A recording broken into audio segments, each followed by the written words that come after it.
우크라이나 지원과 타이완 해협 관련 이슈를 둘러싼 윤 대통령의 외신 인터뷰 내용에 대해서 러시아와 중국의 거센 반발이 이어지고 있습니다.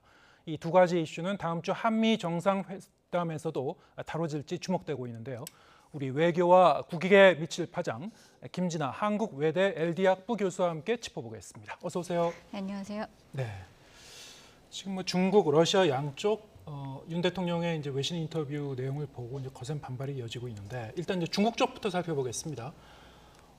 오늘 이제 이 친강 중국 외교부장의 이 발언 내용을 보면은 상당히 좀 수위가 높습니다. 원색적인 비난을 했는데 불장난하는 자는 반드시 스스로 불에 타 죽을 것이다. 윤 대통령의 발언에 대한 것이라고 뭐 지목을 하지 않았습니다만 맥락상 보면은 외신 인터뷰를 이제 빗댄 거라고 볼 수도 있겠습니다. 어떻게 보셨습니까? 그 발언이 무엇을 타깃으로 했느냐라는 네. 것이 중요하겠죠. 최근에 로이터 통신과의 대통령의 인터뷰 중에서 대만과 관련한 부분이 있었습니다. 지금 대만과 관련해서 이 지역의 불안정성, 이 문제들은 힘에 의한 현상 변경 때문이다라고 일단 그렇게 나와 있어요. 네. 원래 대통령의 발언을 어떻게 영문으로 옮겼는지 그 부분은 다 자세히 좀 우리가 알 수는 없지만 일단 힘에 의한 현상 변경이라는 표현 그 자체는 국제사회에서 많이 쓰는 표현은 맞습니다. 네. 보통 중국과 러시아에 대해서 얘기를 하는데 보통 포괄적으로 써요. 그래서 중국의 예를 들어서 뭐 인공성 건설 이런 것들이 사실 남중국해의 불안정성을 야기하기 때문에 무력에 의한 뭐 현상 변경에 거부를 한다 이런 식으로 국제사회가 얘기를 하죠. 근데 문제는 뭐냐면은 누구의 발언이냐라는 겁니다. 한국도 네. 이전에 비슷한 발언을 한 적이 있습니다. 힘에 의한 무력 사용에 대해서 거부를 한다라는 발언은 지난 2월에 박진 장관이 CNN 인터뷰에서도 했었던 얘기이기 했었죠. 때문에 예. 아주 새로운 건 아니에요. 그런데 이제 대통령의 발언이기 때문에 아무래도 좀 신중하게 받아들였다, 좀 그렇게 생각을 해볼 수가 있는 것이고요. 그리고 이것은 단독으로 또 발언을 했다라는 점입니다. 보통 국제사회에서는 다자회의 성명서 같은데 이런 부분들이 들어가요. 그러니까 다자의 뭐 목소리로 내는데 이제 한 사람의 이제 목소리로 냈다라는 점이 과거와 또 다른 것이고요. 그리고 또 무엇이 이 성명에서 내용에서 빠졌느냐 이것도 상당히 중요합니다. 보통 다자회의 특히 최근에 G7 같은 경우에 대만 얘기가 들어갔습니다. 대만 얘기 들어갔을 때 뭐 하나의 중국 원칙을 존중한다라고 얘기를 하면서 현상 변경을 거부한다라고 두 가지를 다 얘기를 했습니다. 그 얘기는 그만큼 우리의 우려를 전달함과 동시에 그리고 중국의 어떠한 입장을 존중해 준다라는 이 부분들을 동시에 언급하면서 균형성을 지켜줬다라는 얘기죠. 근데 이번 로이터 통신의 그 인터뷰를 보면은 하나의 중국 원칙 얘기는 빠져 있어요. 네. 그렇기 때문에 중국에서 입장을 봤을 때 균형성이 없다라고 판단을 할 수밖에 없고, 그리고 아무래도 이 균형성, 특히 중국의 입장에서는 대만 문제가 이게 주권 문제다, 그리고 중국의 일부다라는 부분들을 계속 인정받고 싶어하는 그런 상황이잖아요. 그렇기 때문에 이 얘기를 빼먹었다라는 것이 사실은 더 크게 받아들여졌을 가능성이 있습니다. 네. 외신 보도의 내용이 인터뷰 이제 전문을 상세하게 원문을 보지 않는 이상 어떤 그 맥락에서 이제 쓰여지는지는 조금 더 이제 볼 필요가 있다. 일단 이제 번역상의 이제 문제도 있을 수 있으니까요. 하지만은 지금 어쨌든 좀 언급되고 있는 내용을 보면 말씀하신 대로 타이완 해협 문제를 두고 결국 힘에 의한 현상 변경 시도 때문에 벌어진 일이다. 이 부분은 이제 중국 정부가 이제 반발할 만한 그런 내용이다 이거죠. 네. 오늘 이제 외교부장의 발언도 상당히 좀 원색적이었습니다만 어제 중국 정부의 입장도 말참견을 뭐 용납하지 않겠다는 그런 취지의 얘기를 했는데 아무튼 상대국 그 국가 정상의 발언에 대해서 이런 그 직설적으로 이제 비난하는 거는 좀 이례적이라고 볼 수도 있거든요. 여기에 대해서 우리 정부가 이제 중국 대사를 이제 초치하는 그 조치를 했습니다. 우리 정부의 대응 수위에 대해서는 어떻게 보셨습니까? 글쎄요, 추치라는 것은 대사를 불러서 오게 하는 그런 형식인데, 예. 이게 안 좋은 일로 부를 때는 추치라고 그러고요. 그리고 네. 좋은 일로 할 때는 뭐 대담 이렇게 표현을 하죠. 일단 이런 비난을 사실 외교부에서 이전에도 했었는데 네. 왜 불렀느냐 이게 이제 궁금한 건데, 이제 비난의 타겟이 2월 같은 경우에는 박진 장관이었기 때문에 외교부에서 그냥 넘어갔을 수는 했어요. 하지만 이번에는 대통령 발언에 대해서 외교부에서 이렇게 또 아주 강하게 또 발언을 했기 때문에 네. 두 가지 차원에서 한번 생각을 해볼 수가 있을 것 같습니다. 만약 항의를 하지 않는다면은 이것이 만약 그냥 당연한 듯이 한국 정부가 느끼나 보다라고 중국이 판단할 가능성이 있고요. 그러면 또 번복이 될까봐 좀 예방하는 차원에서 아마 이런 조치를 하지 않았나라고 생각을 해볼 수가 있고, 두 번째는 그리고 이게 면담이 이루어지는 것이거든요. 네. 그러면은 한국 정부의 입장을 또 설명할 수 있는 기회이기도 합니다. 그렇게 되면은 대사관을 통해서 또 베이징으로 한국 정부의 어떠한 메시지가 또 들어갈 수 있는 그런 계기를 만드는 것이기 때문에 굳이 좋게 해석을 하자면은 첫 번째 거는 예방 차원이고 두 번째 거는 위기관리 차원이다라고 이렇게도 볼 수는 있겠죠. 네. 중국 대사를 이제 불러서 항의하는 자리였겠죠. 그러면서 이제 우리 그 외교부가 입에 못 담을 발언이라고 중국 측의 이제 발언에 대해서 이제 비판을 했고, 국격을 의심케 하는 심각한 외교 결례라고도 얘기를 했습니다. 양국의 어떤 이 공방전이 이제 앞으로도 좀 이어지지 않을까 싶은 그런 흐름인데요. 일단 그 한미 정상회담을 이제 앞두고 있습니다. 자, 이런 맥락에서 봤을 때 중국의 이제 저런 강한 반응, 일종의 이제 견제구 성격이라고도 볼 수 있습니까? 아니면은 외신 인터뷰에 대한 어떤 뭐 즉각적인 그런 그 반응, 직물적인 반응인가요? 어떻게 보십니까? 글쎄요, 외신 인터뷰이기 때문에 이 두 가지 시나리오가 있어요. 첫 번째는 균형감 있게 대통령이 얘기를 했는데 편집을 했을 경우가 첫 번째고요. 네. 두 번째는 정말 균형감 있지 않게 얘기를 했을 경우인데, 첫 번째라면은 안타까운 외교 사건이 일어난 거고, 두 번째는 좀 더 신중하게 좀 균형감 있게 뭔가 신경을 썼어야 되는 그런 부분이 있는 거죠. 그렇기 때문에 중국에서 좀 비난의 수위를 높인 건데, 저는 이것이 한미 정상회담까지 염두를 두고서 뭔가 한국을 압박하기 위해서 그랬다라고 보기엔 좀 어려울 것 같아요. 어차피 아젠다는 정해져 있는 거고, 예. 한국의 포지션도 지금까지 지속성이 있었습니다. 그리고 미국과 어쨌든 글로벌 아젠다를 얘기를 할 것이고, 그 아젠다 중에서 반드시 들어갈 수밖에 없는 것이 대만 문제였고, 그렇기 때문에 어쨌든 할 얘기는 이미 정해져 있는 거고 수위도 정해져 있는데, 굳이 그것을 뭐 중국이 이렇게 뭐 비난을 한다고 해서 바뀔 수가 있을까? 그 부분은 사실 가능성이 높지는 않아 보이죠. 지금 말씀하신 대로 이제 한미 정상회담에서 의제로 다뤄질 가능성이 상당히 높은 이슈이고, 과거에 한미 정상이 만났을 때도 여기에 대해서 언급이 있었고 그렇단 말이죠. 네. 제가 말씀드렸던 그 질문드렸던 그 취지는 지난해 한미 정상이 만났을 때, 그리고 그때 이제 우리 정부의 입장은 타이완 해협과 관련해서 타이완 해협의 평화 안정은 한반도의 평화 안정에도 중요하다, 이런 취지의 이제 입장이었습니다. 그런데 이제 국가 정상의 이제 인터뷰 내용에서 어떻게 보면 그 발언의 내용이 조금 더 구체적으로 구체화된 그런 측면이 있는데요. 여기에 대해서 그러면 중국이 한미 정상회담에서는 이 문제가 다뤄질 것이고, 그러면 이쪽 방향으로 좀 더 구체화돼서 어떤 그 내용이 나오지 않을까, 그리고 이 발언의 그 수위도, 그 논의의 어떤 내용도 좀 달라지지 않을까, 이런 어떤 경계감이 섞여 있지 않을까, 이런 질문입니다. 어떻게 보십니까? 네, 물론 중국의 입장에서는 경계를 하면서 좀 견제를 하는 발언을 해야 되는 게 맞을 겁니다. 예. 하지만 한국과 미국의 입장에서는 일단 규범 기반의 국제 질서를 언급하지 않을 수가 없을 거예요. 네. 정상회담에서. 그리고 대만 해협에서의 문제가 나오면은 평화 안정의 중요성도 얘기를 할 테지만, 5월 정상회담보다는 그 내용적으로는 상당히 구체화가 돼야 될 것이거든요.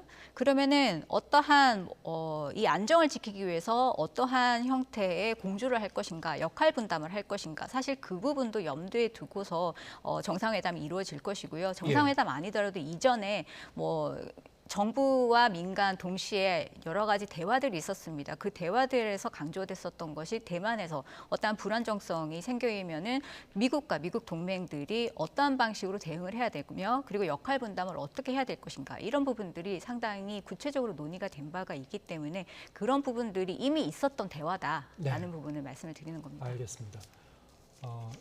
러시아 관련 그 인터뷰 내용도 있었죠. 여기에 대해서도 이제 러시아의 이제 거센 반발이 연일 이어졌는데, 대우크라이나 군사 지원 가능성을 이제 시사한 듯한 발언. 물론 어떤 가정적 상황에 대해서 얘기한 거라고 대통령실은 이제 설명을 했습니다만, 러시아 쪽은 상당히 여기에 대해서 이제 거세게 반발했습니다. 어떻게 보셨습니까?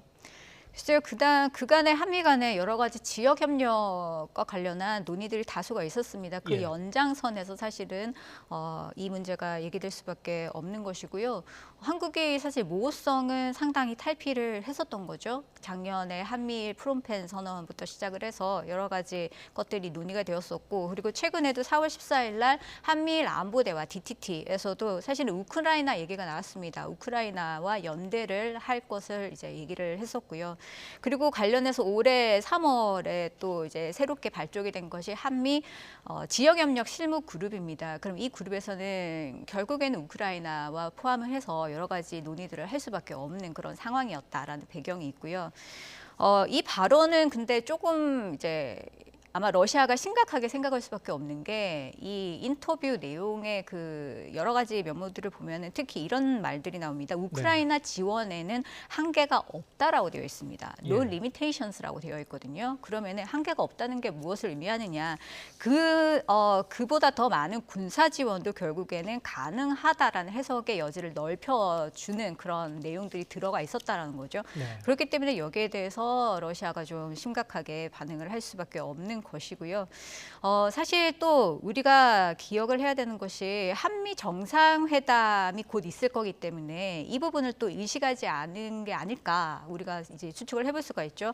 왜냐하면 한국이 지금 고민하는 것 중에서 하나가 동맹의 기여도를 얼마나 높일 수 있을까를 상당히 고민을 합니다.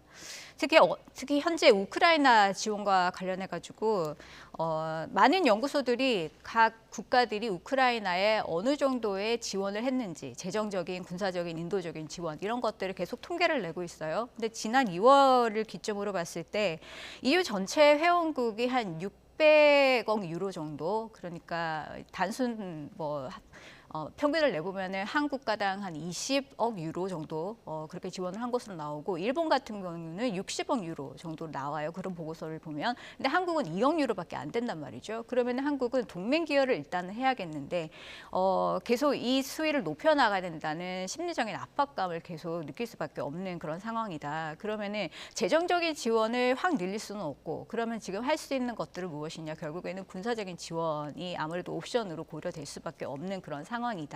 이런 배경도 우리가 좀 생각을 해봐야 될 것 같고요. 그리고 마침 또 지난주에 폴란드 총리가 워싱턴에 있었습니다. 그 워싱턴에 있으면서 했던 여러 가지 발언 중에서 한국과 관련 발언이 있었어요.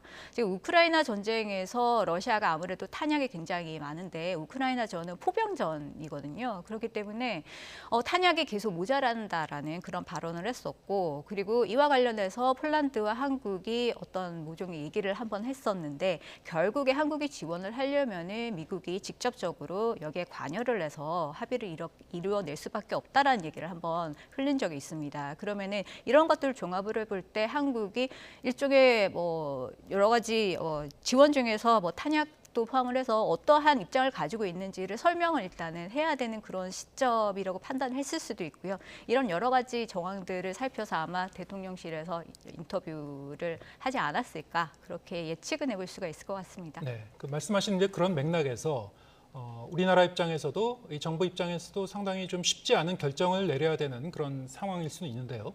최근에 물론 이제 진위 그 논란은 있습니다만, 그 미국의 이제 기밀문서 유출이 있었고, 그 내용에서도 한국 정부가 이 우크라이나 지원과 관련해서 이제 고민이 있다라는 그런 취지의 이제 내용이 포함됐었기 때문에 더욱 그 이번 그 대통령의 우크라이나 관련 발언에 대해서도 연결지어 생각하시는 분들이 있을 수 있단 말이죠. 그럼 어떻습니까? 지금까지 로이터 통신 인터뷰 내용에 나온 것, 그리고 대통령실의 이제 추가적인 설명 비춰 보면은 한국이 이 러시아 관계라든가 아니면 우크라이나 지원이라든가, 아까 타이완 그 문제도 잠깐 언급했습니다만, 외교적인 어떤 그 전략적 모효성, 이것을 어느 정도 접고 정책적 전환을 했다라고 판단할 수 있습니까? 아니면은 이것만으로는 좀 판단하기 어렵습니까? 어떻게 보십니까? 사실 저는 이미 한국은 미국과 안보 협력을 공고히 하겠다라는 부분을 여러 번 밝혔기 때문에 예. 전략적인 모호성은 이미 상당히 걷어내고 있다라고 판단을 할 수가 있을 것 같고요. 이미 폐기하는 수순으로 들어갔다. 네, 그리고 사실 기밀 유출이 없었더라면은 조용히 고민을 할 수도 있는 문제가 예. 의도하지 않게 지금 공개가 되어버린 상황이기 때문에 네. 아마 이 군사 지원에 대한 정부의 입장을 추측이 난무한 상황이기 때문에 어쨌든 한번 정리를 하는 그런 부분들도 의도하진 않았겠지만 해야 예. 되는 그런 상황이 벌어진 거다 이렇게 볼 수가 있을 것 같습니다. 예. 하지만 이제 우크라이나 지원 문제는 한미 정상회담에서 의제에 포함이 된다고 하더라도 나중에 이제 한미 이 공동 성명이라든가 여기서 그 명시적으로 어떤 성명 그 텍스트에 포함하지 않을 가능성도 있단 말씀이죠. 논의는 하더라도 이것을 그 방미 이전에 이렇게 인터뷰에서 명시적으로 얘기할 필요가 있었을까? 여기에 대해서 의문을 가지는 분도 있을 수 있을 것 같습니다. 어떻게 보십니까? 글쎄요, 한국의 입장이 무엇인지 아까도 말씀드렸듯이 추측이 난무하는 것보다는 예. 명확하게 입장을 좀 정리하는 것이 낫겠다라고 판단을 했을 부분이 분명히 있는 것이고요. 그리고 만약에 정상회담에서 물론 디테일한 것들을 다 논의를 할 수는 없을 겁니다. 그건 실무적인 부분들이기 때문에. 하지만 정상회담이 일단 열리면은 공동 성명이 어쨌든 나오게 될 것이고 그 공동 성명에는 지난번보다는 훨씬 더 구체적이어야 될 것이고 우크라이나와 관련해서는 어쨌든 좀 더 협력을 강화하겠다라는 그런 부분들을 강조할 수밖에 없을 것이고요. 그런 방향성에서 이런 고민들이 나오지 않나라는 부분을 우리가 추측을 해볼 수가 있죠. 예. 우리 정부의 이제 설명은 대통령실의 설명은 향후 러시아 행동에 달려 있다 이런 그 추가 설명까지 있었습니다. 이건 어떻게 봐야 됩니까? 글쎄요, 그 인터뷰에 보면은 대량 살상이 일어날 경우 여러 가지 것들을 일단 가정적으로 네. 얘기를 했습니다. 그렇기 때문에 앞으로의 상황 전개에 따라서 한국의 입장도 달라질 수 있다라는 부분을 강조를 한 것이고 그렇기 때문에 모종의 책임 전가를 한국이 먼저 떠안는 것이 아니라 러시아한테 좀 했다라는 그런 전략을 썼다라고도 볼 수가 있는 네. 거죠. 러시아 정부로부터의 거센 반발 이어졌습니다만 그 내용을 이제 보면은 한반도 문제에 개입할 가능성 좀 시사한 부분도 있었고요. 북한에 러시아가 어떤 무기를 이제 지원할 가능성을 암시한 그런 발언도 있었고 또 한편으로는 일단 러시아가 보복에 나선다면은 한국의 어떤 그 경제적인 불이익을 주지 않을까 이런 우려를 하시는 분들도 있는 것 같습니다. 어떤 파장이 있을까요?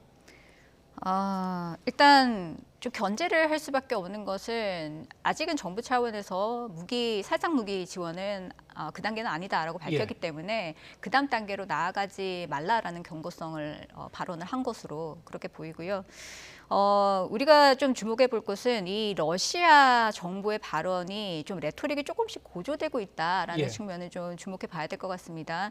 첫 번째 무기 지원은 일종의 개입이다라고 얘기를 하면서 대통령실에서는 비우호적인 조치다라고 얘기를 했고요. 그리고 나서 외무부에서는 반러시아적 행위다라고 얘기를 했습니다. 이 부분이 왜 중요하냐면 지금 러시아가 그러면은 무엇에 근거해서 무엇을 할 수 있는가 이 부분을 이제 연결해서 생각을 해봐야 되는 것이거든요. 그러면은 어떠한 법령이나 어떠한 근거에 따라서 다른 국가들한테 제재를 할 수 있는가를 봐야 돼요. 근데 제재 수단은 개인이나 기업으로 지금 나뉘고 있는 것 같습니다. 개인과 관련해서는 반러시아 제재가 있어가지고요. 정치인이나 언론인 그리고 군사적으로 우크라이나에 지원을 하는 군수기업 대표들의 입국 거부를 일단 하고 있는 상황이고 제재 리스트에 올리고 있고요. 기업 같은 경우에는 특정 외국의 적대적인 그런 행동으로 인한 보복성 경제 조치라는 그런 명령이 있습니다. 여기에 따라서 여러 가지가 이제 취해지고 있는데 미국이나 캐나다나 아시아 같은 경우에는 싱가포르를 대상으로 해가지고 특정 기업의 금융 거래를 일단 차단을 하고요. 그리고 무역 계약이 있으면 취소를 시키는 그런 조치를 취하고 있고 또 외국은행 같은 경우에는 주식 거래 이런 것들을 일단 차단을 하는 그런 방식이 되고 있습니다. 만약에 한국이 어떠한 뭐 군사적인 뭐 지원을 한다고 한다면 이것을 만들어내는 방위산업체가 아마 다른 외국의 사례와 같이 또 제재 리스트에 올라갈 가능성이 앞으로는 좀 열려 있다라고 그렇게 볼 수가 있는 거죠. 네. 과거에 2016년도에 이제 사드 배치 논란과 관련해서 중국이 한국에 이제 경제 보복 조치를 내렸을 때 우리 이제 불이익을 좀 주려고 했습니다만 그때와는 좀 상황이 다를 것이다. 왜냐하면은 우리나라의 그 러시아에 대한 경제 의존도, 무역 의존도가 중국과는 다르기 때문에 뭐 큰 파장은 없을 것이다. 이렇게 보는 시각도 있는 것 같습니다. 여기는 동의하시는지요? 네, 일단 가장 중요한 것은 제재에서는 상호 의존성이 얼마나 높으냐에 따라서 예. 효과성이 올라갑니다. 상호 의존성이 낮으면 그만큼 제재 조치가 효과성이 떨어지는 거는 뭐 논리적으로는 맞고요. 그리고 아까도 말씀드렸듯이 이전에 하지 않았던 것을 한국에 대해서만 유독 제재를 가하는 것은 좀 이례적인 일이기 때문에 기존에 어떠한 근거로 다른 국가에 어떻게 해왔는지를 이제 충분히 고려하면서 비슷한 수준의 그런 조치를 취할 가능성이 있어서 아까 말씀드렸습니다. 네. 북한에 대해서 핵이나 미사일 개발과 관련해서 러시아가 지원할 가능성, 현실성이 있습니까? 글쎄요, 무기 지원은 실제로 안보리 결의의 위반 사항이고요. 네. 그리고 무기를 특히 탄도미사일이나 핵과 관련해서 어떠한 무기에 쓸 수 있는 이중 용도를 지원하는 것도 위반입니다. 일단 러시아가 그 결의 안에 이제 동의를 해준 국가이기 때문에 공개적으로는 그렇게 하기가 굉장히 어려운 것이고 추적이 가능하지 않은 방법에서는 어쨌든 모색을 할 수는 있지만 이것도 굉장히 지탄받을 수밖에 없는 그런 부분이고요.